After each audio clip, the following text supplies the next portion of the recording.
चाहे मुसीबत के समय साथ खड़े रहने की बात हो या सभी गुरुद्वारों में मुफ्त लंगर की सेवा हो, सिख कम्युनिटी हमेशा मुसीबत के समय सबसे आगे रही है और लोक कल्याण के कामों में सिखों का कोई मुकाबला नहीं।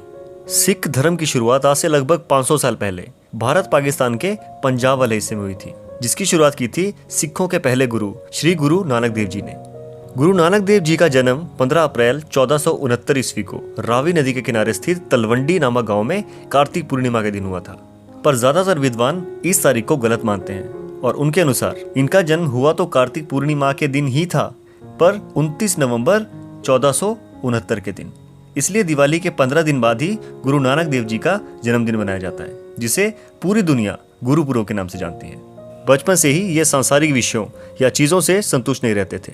पढ़ाई लिखाई में इनका बिल्कुल भी मन नहीं लगता था और इन्होंने 7-8 साल की उम्र में ही स्कूल जाना छोड़ दिया था, क्योंकि अध्यापकों के पास इनके ज्यादातर सवालों का कोई भी जवाब नहीं होता था।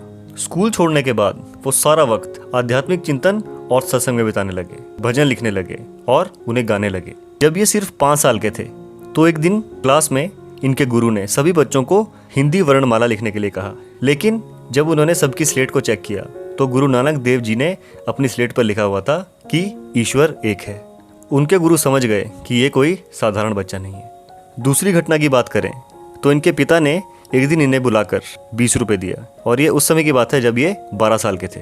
उस समय 20 रुपए बहुत ज्यादा होते थे। पिता ने इन्हें कहा कि ये 20 रुपए रखो और जाकर कोई काम धंधा शुरू करो। गुरु नानक देव वो 20 रुपए लेकर चले गए और शाम को वापस आए।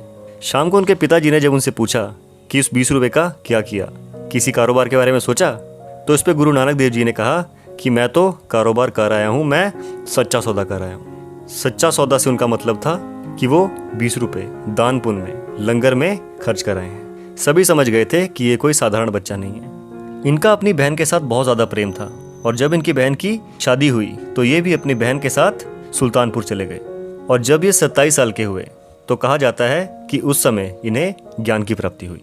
16 वर्ष की आयु में इनका विवाह गुरदासपुर के लाखौकी गांव के रहने वाले मूला की पुत्री सुलखनी से हो गया था। 32 वर्ष की उम्र में इन्हें एक पुत्र हुआ जिसका नाम इन्होंने श्रीचंद रखा, और 4 वर्ष बाद इनका दूसरा पुत्र हुआ जिसका नाम इन्होंने लक्ष्मीदास रखा। 1507 में मर्दाना, लहना, बाला और रामदास इन 4 साथियों के साथ यात्रा पर निकल पड़े। इन्होंने भारत, पाकिस्तान, अफगानिस्तान, श्रीलंका, फारस और अरब देशों की यात्रा की। ये सारी यात्रा 28,000 किलोमीटर की यात्रा थी, जो कि इन्होंने पैदल ही पूरी की। और इसी वक्त इन्होंने सिख धर्म की स्थापना भी की। इनकी इन यात्राओं को पंजाबी साहित्य में उदासियां कहा जाता है। फालतू के रीति रिवाज और खास करके मानव विरोधी रीति रिवाजों के वो हमेशा खिलाफ रहे। उनके हर उपदेश का एक ही सार था कि ईश्वर एक है।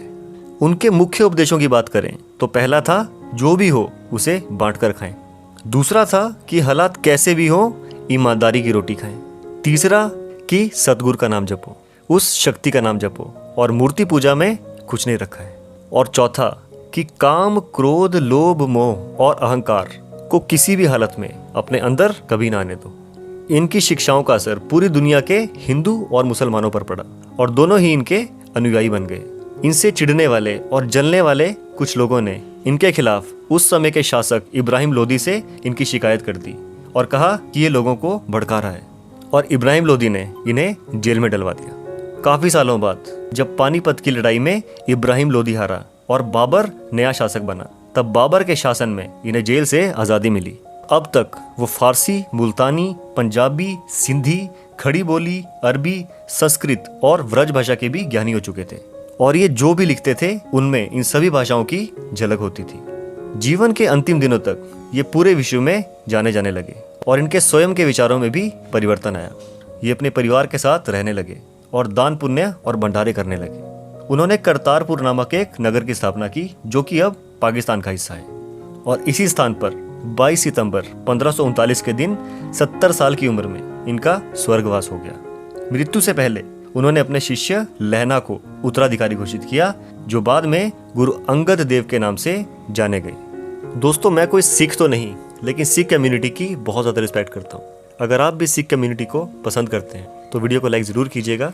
चैनल पर पहली बार आए हैं तो सब्सक्राइब करके हमारा हौसला बढ़ाइएगा। जल्दी मिलेंगे एक और अच्छी वीडियो के साथ, तब तक के लिए शबा खैर दोस्तों।